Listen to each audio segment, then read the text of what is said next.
like to welcome you to Central Street, Sunapee in 1893.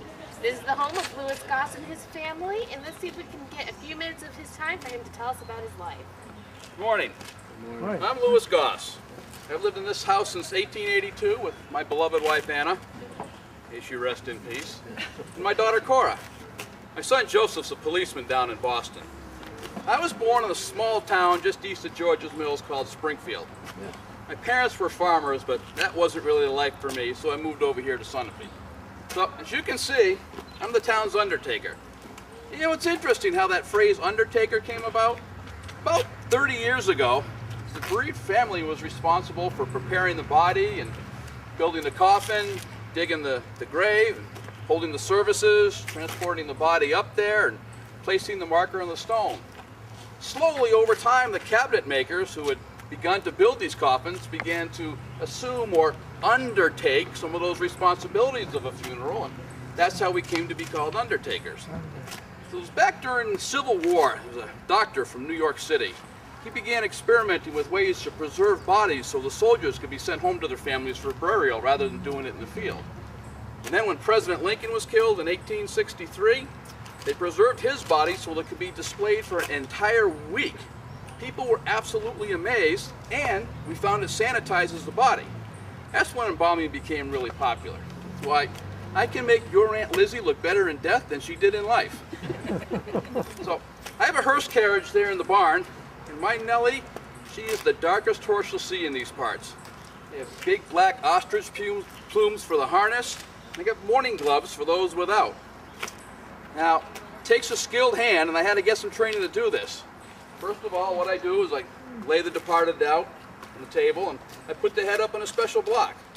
Then, I make doubly sure that they are in fact dead. After that, I respectfully remove the clothes, and I wash the body down, and I massage the limbs just to get the rigor away. Then I set the facial features, and I prepare to embalm.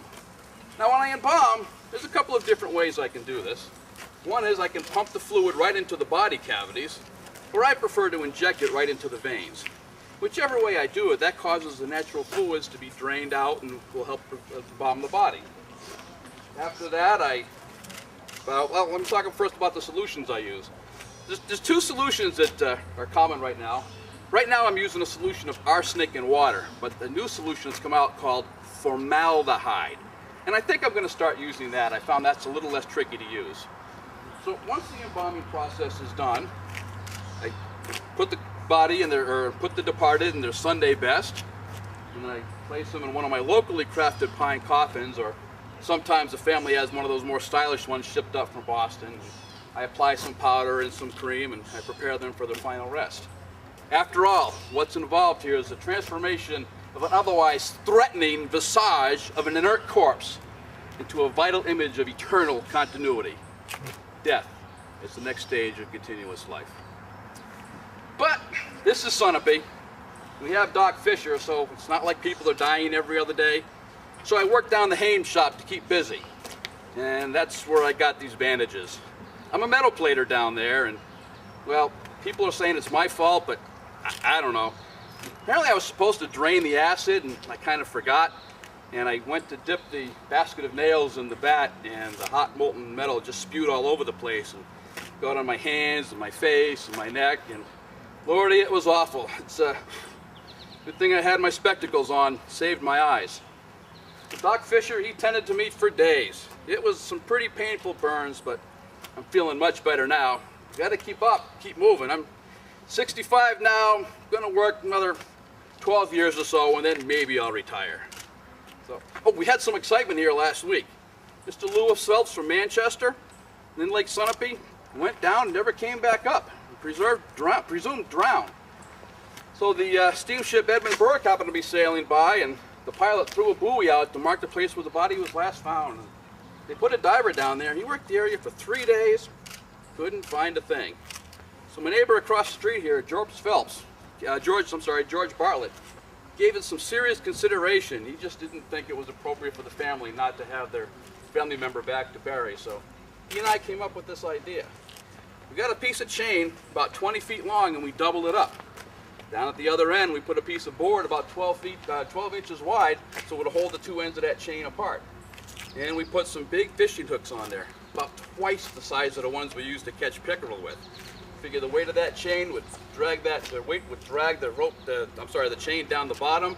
And when we tied a rope to the other end, we could just stay in the boat and drag it along the bottom.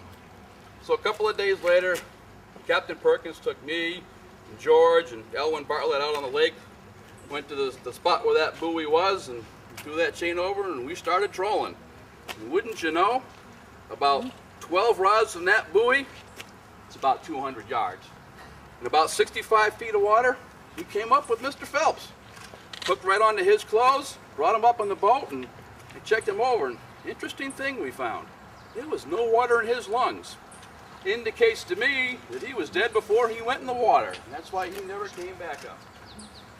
But the family was really grateful to get him back. All the credit to my neighbor, George Bartlett, for that one. But on a happier note, tonight there will be a literary reading from the Chautauqua Literary Society right here in my house. There'll be the reading, there'll be some refreshments, and my daughter Cora, she's going to give a recital. She went to the Boston Conservatory of Music. She's a music teacher and an organist at the church, and you're all welcome to join us. So, got to get back to work. I got some people waiting, so enjoy the rest of your tour.